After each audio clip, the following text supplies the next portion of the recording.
জিন্দাবাদ জিন্দাবাদ জিন্দাবাদ শ্ৰমিকেৰ মাহিলী 26,000 টাকা ধাৰ্য কৰো।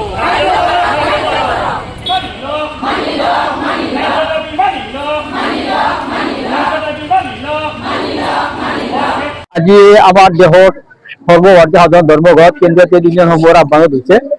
ইয়াৰ মূলত দাবী হৈছে যে শ্ৰমিক কৰ্মচাৰী কৃষক স্বাৰ্থ বিৰোধী যি শ্ৰম কোড চৰকাৰে 2020 চনত প্ৰদান কৰিছিল আৰু যোৱা 2025 চনৰ 21 নৱেম্বৰত ৰাজ্যসমূহলৈ এই শ্ৰম কোড কাৰ্যকৰীকৰণৰ কাৰণে নিৰ্দেশনা জাৰি কৰিছিল।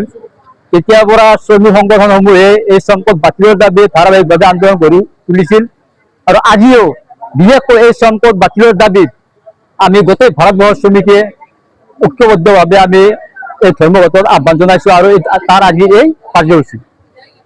যে শ্ৰম কোড হৈছে শ্ৰমিকক হাৰাশাস্তি কৰা এখন কোড।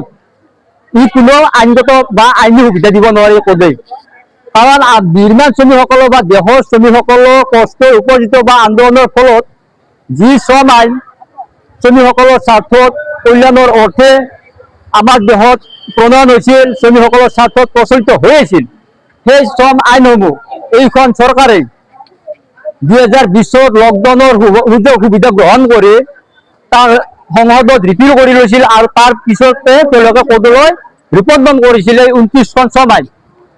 এতিয়া কোডৰ কথাটো হৈছে যে কোডে কোনো আইনী অধিকাৰ দিব নোৱাৰে।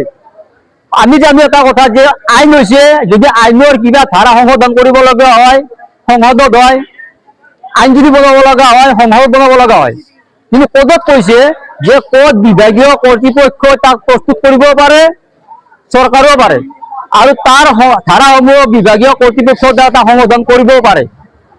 আৰু কৈছে যে এজন শ্ৰমিকে অতি কমেও 10 ঘণ্টাৰ পৰা 12 ঘণ্টালৈকে কাম কৰিব লাগিব, শ্ৰম কোডে কৈছে। আৰু মজুৰি কোনে দিব তাৰ কোনো নিশ্চয়তা নাই। কৈছে যে নিয়োগকৰ্তাই তাৰ মজুৰি নিৰ্ধাৰণ কৰিব। যদি নিয়োগকৰ্তাই শ্ৰমিকৰ মজুৰি নিৰ্ধাৰণ কৰে তেতিয়াহ'লে শ্ৰমিকসকল আজি সুৰক্ষিত নহয়। আৰু কন্ট্ৰেকচুৱেলৰ ক্ষেত্ৰত কৈছে স্থায়ী শ্ৰমিক হিচাপে আজি তেওঁলোকক কোনো শ্ৰমিকৰ আজি নিযুক্তিৰ পৰা তেওঁলোক বঞ্চিত হ'ব স্থায়ী শ্ৰমিকৰ পৰা, কাৰণ নিৰ্দিষ্ট সময়ৰ কাৰণে যি শ্ৰমিক নিযুক্তি প্ৰক্ৰিয়া কোডত অন্তৰ্ভুক্ত কৰিছে বা বৈধতা অৱলম্বন কৰিছে কোডত, সেই ক্ষেত্ৰৰ পৰা যদি আমি চাওঁ তেতিয়াহ'লে সকলো ক্ষেত্ৰত শ্ৰমিক আজি স্থায়ী শ্ৰমিকৰ পৰা বঞ্চিত হ'ব। গতিকে আমি সেইকাৰণে আজি এই ধৰ্মঘটৰ জৰিয়তে কেন্দ্ৰীয় চৰকাৰ ৰাজ্য চৰকাৰ সকীয়াই দিছো যে যিকোনো প্ৰকাৰে আপোনালোকে এই শ্ৰমিক বিৰোধী শ্ৰম কোড বাতিল কৰক, নহ'লে ইয়াতকৈ আৰু বেছি জংগী আন্দোলন কৰিবলৈ শ্ৰমিক সংগঠনৰ ঐক্যবদ্ধ হ'ব। আমি লক্ষ্য কৰিছো যে তেওঁলোকে শ্ৰমিকৰ পক্ষত থিয় হৈ শ্ৰমিকৰ ন্যূনতম মজুৰি আজিলৈকে ঘোষণা কৰা নাই, 2 বছৰ উকলি গ'ল, যাৰ ফলত শ্ৰমিকসকলে ৰাতিপুৱাৰ পৰা গধূলিলৈকে কাম কৰি আজি পৰিয়াল চলাব নোৱাৰা অৱস্থাত পৰিছে।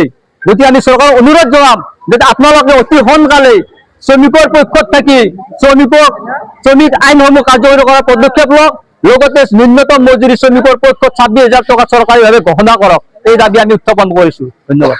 আমাৰ উদ্দেশ্য হৈছে, আজিৰ কাৰ্যসূচীৰ উদ্দেশ্য হৈছে মাননিৰ ঠাইত আমাক মজুৰি দিব লাগে। দ্বিতীয় কাৰ্যসূচী হৈছে আমাৰ যি ন্যূনতম মাননি দি আছে তাৰ পৰিৱৰ্তে আমাক 26,000লৈ আমাৰ বৰ্ধিত মাননি দিব লাগে। তাৰোপৰি আমাক চতুৰ্থ শ্ৰেণী হিচাপে আমাক কাম কৰাই আছে, আমাক তৃতীয় শ্ৰেণীৰ কৰ্মচাৰী হিচাপে নিয়োগ কৰিব লাগে। তাৰোপৰি আমাৰ কাৰ্যসূচী হৈছে যিবিলাক আমাৰ খালী পদ আছে, কৰ্মী সহায়িকাৰ খালী পদ আছে, সেইবিলাক পদত কৰ্মীৰ ঠাইত সহায়িকাক নিয়োগ কৰক আৰু কৰ্মীবিলাকক মুখ্য সেৱিকা পদলৈ পদোন্নতি কৰি আমাৰ কামনাবিলাক, আমাৰ প্ৰতিবাদী কাৰ্যসূচী সফল কৰক।